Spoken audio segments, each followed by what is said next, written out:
Hello guys and guys, welcome back to another After Effects tutorial here on Tuesdays for another Tutorial Tuesday. This is the first one in a little bit, first Tutorial Tuesday in a long time.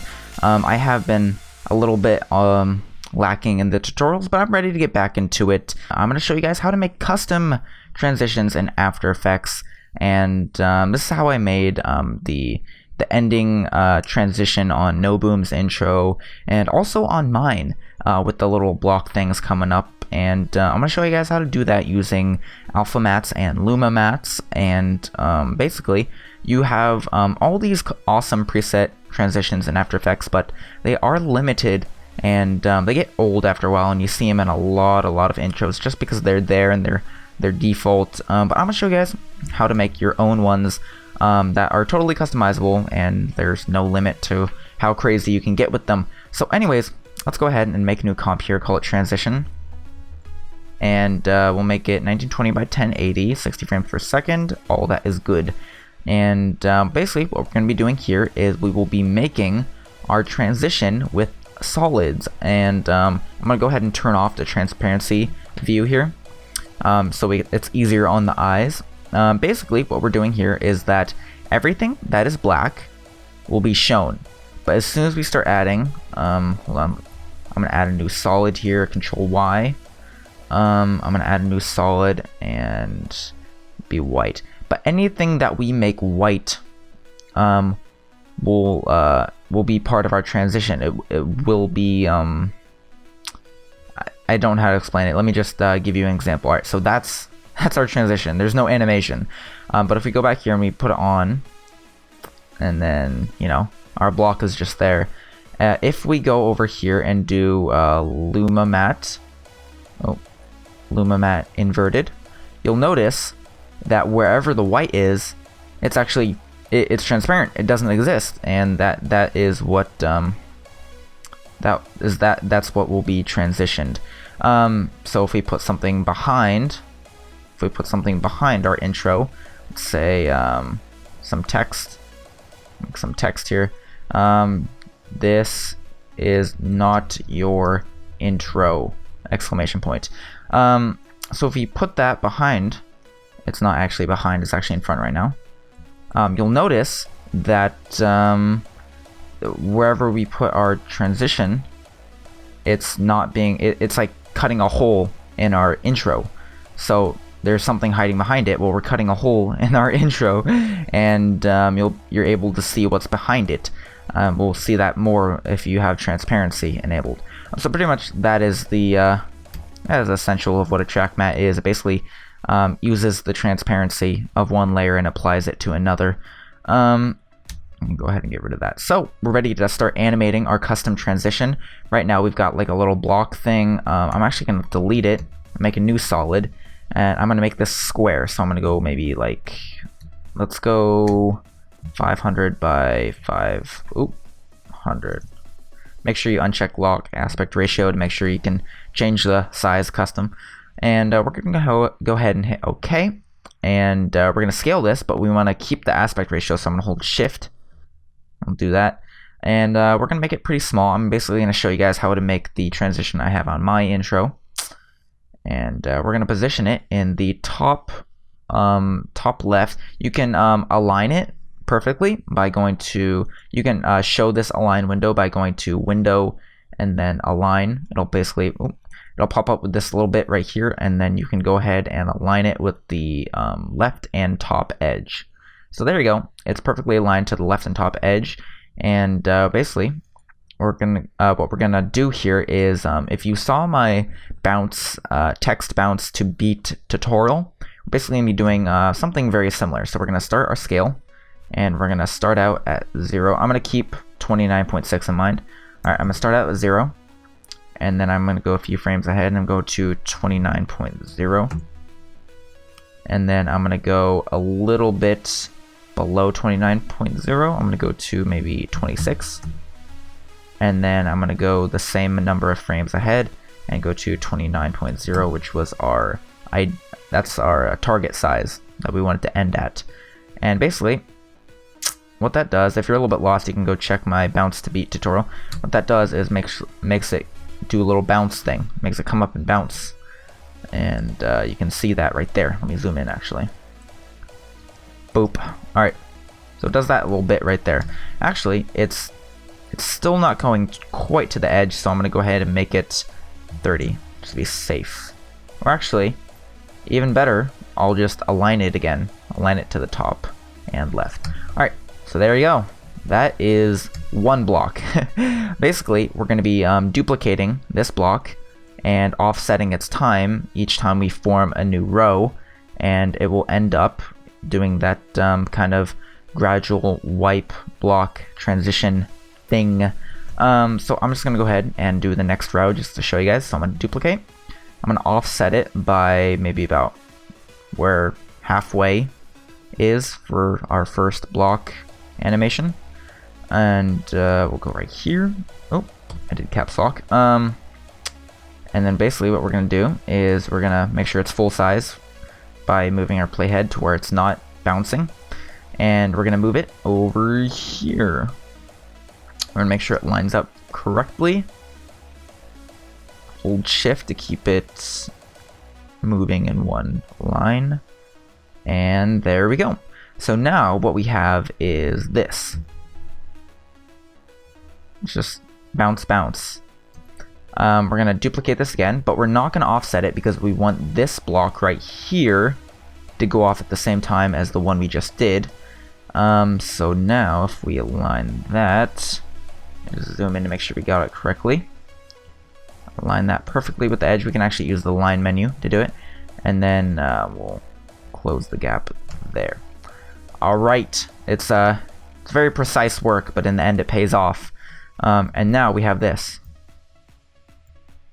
Boop, boop.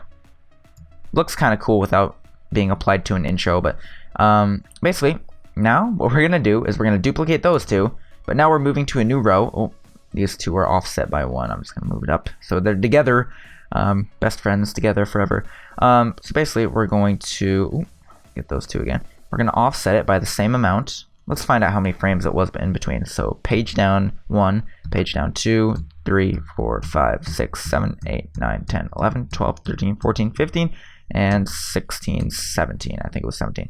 So 1, 2, 3, 4, 5, 6, 7, 8, 9, 10, 11, 12, 13, 14, 15, 16, 17. And we will align those perfectly. Alright, cool.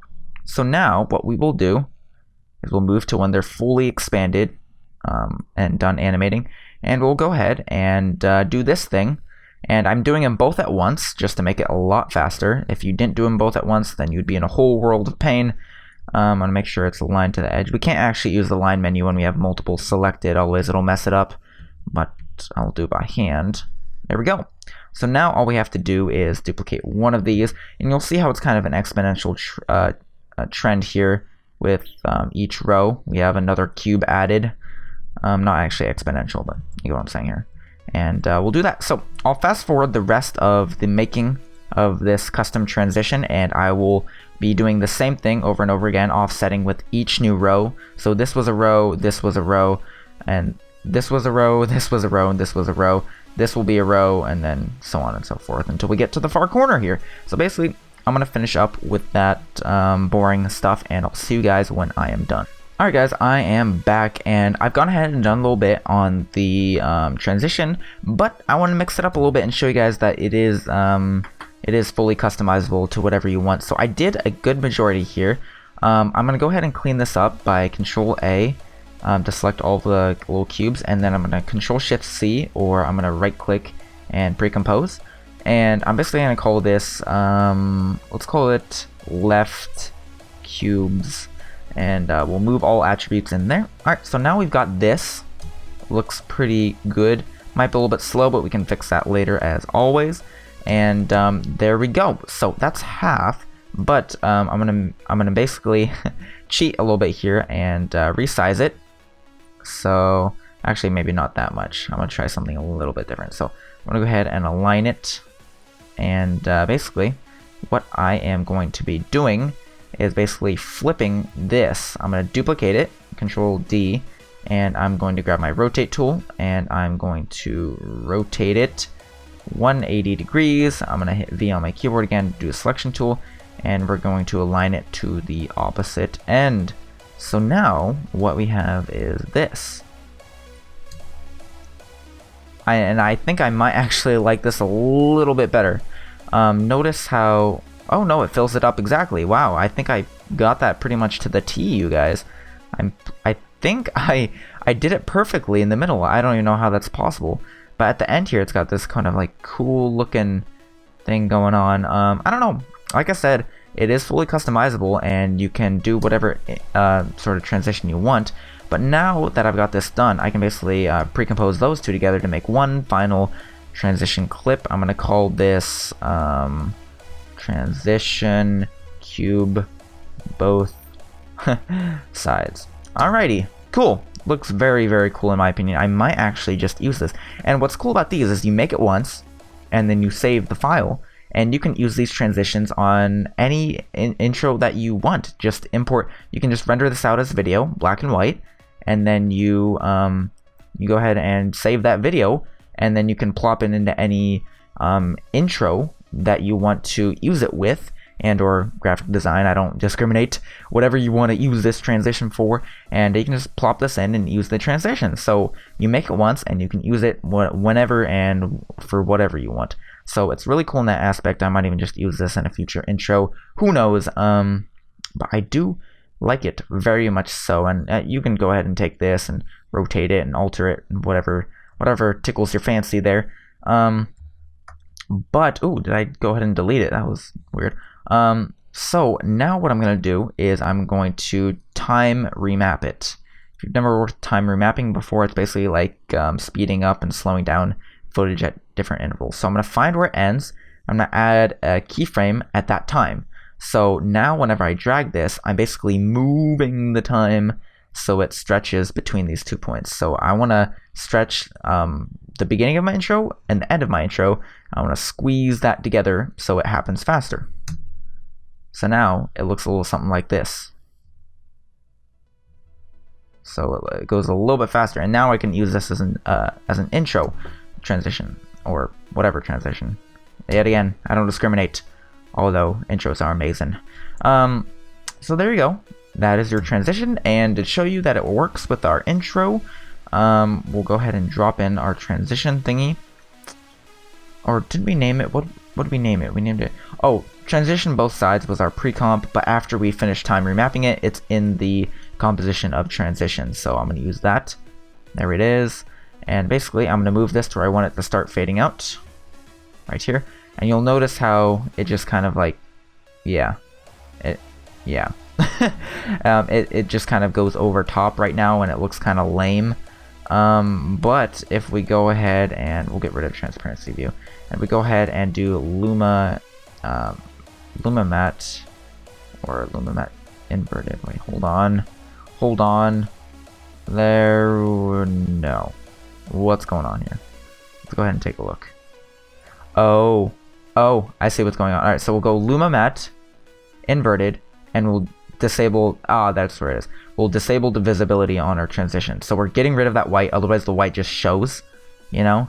But if we disable that, we're able to see the transparency behind it, and life is good. So when you render it out as a video, it'll go like this, but the black represents the video behind it, or you could just use that as a regular transition between two clips. I'll just drag in, I don't know, another instance of it. You'll basically see that, you can basically transition between two clips like that. You can use it as a transition between two clips, and so on and so forth. So you can do a whole bunch of stuff with Luma mattes, but right now it's kind of the end to an intro, so I'm going to move it to the end here, and we'll go ahead and RAM preview this as, yeah.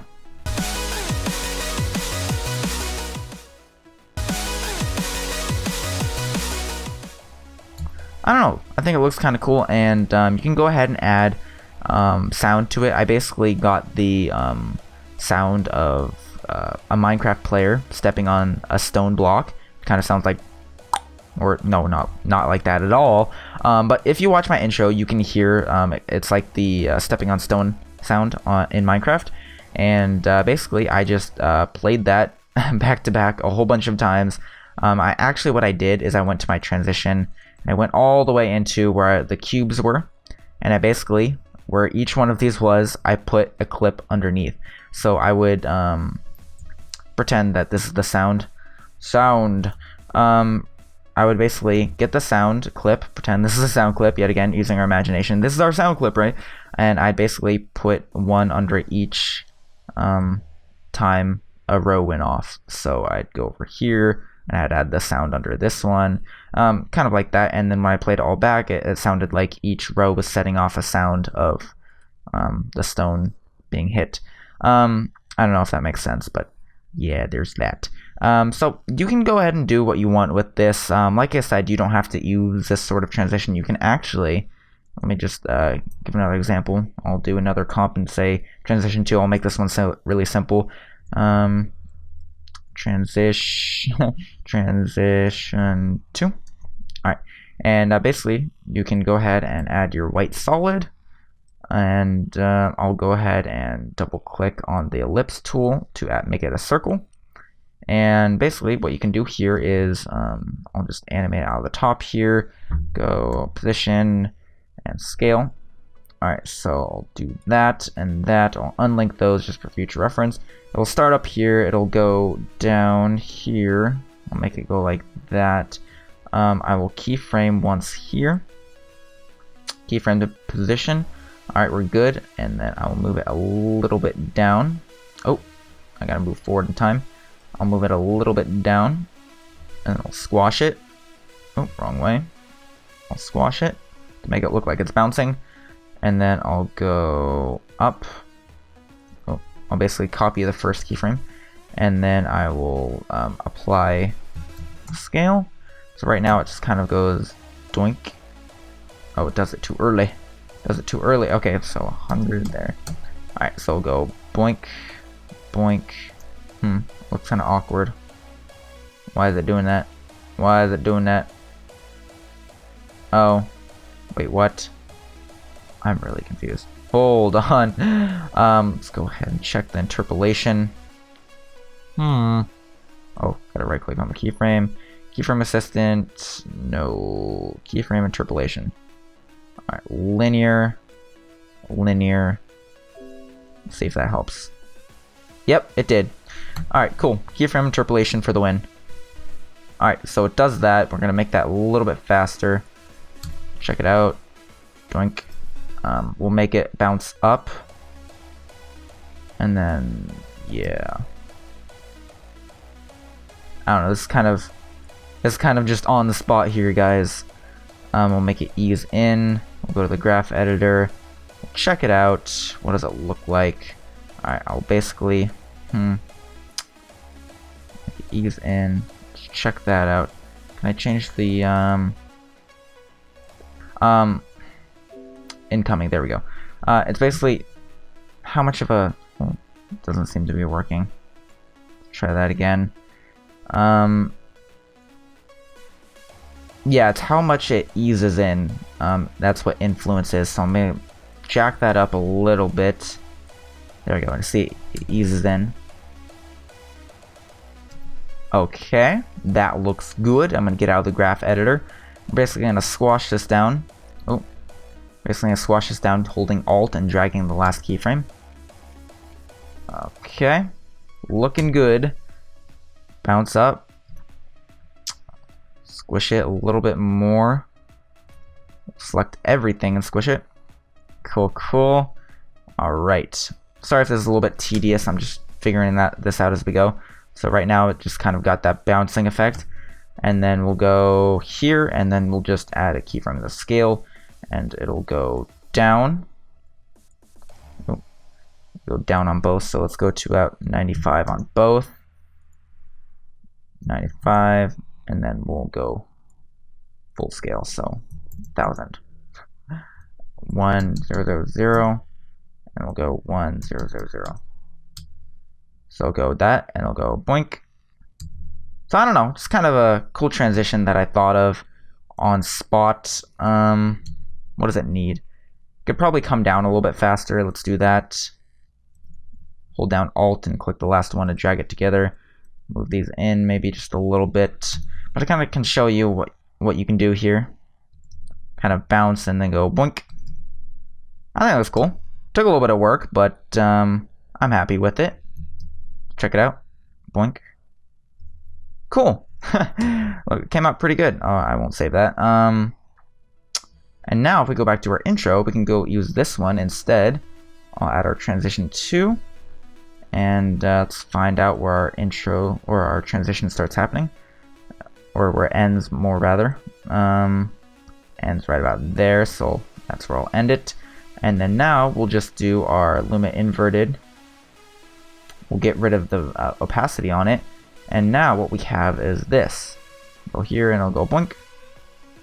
Alright, so let's turn off the transparency. Well, let's take a look. Let's take a look.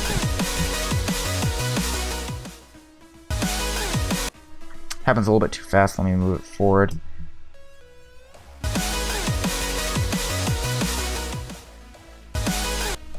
Cool. We can even add time remapping to this as well. And we'll find the end of our clip here. Find the end of our transition. And we'll make it go a little bit faster. So now what we have is this.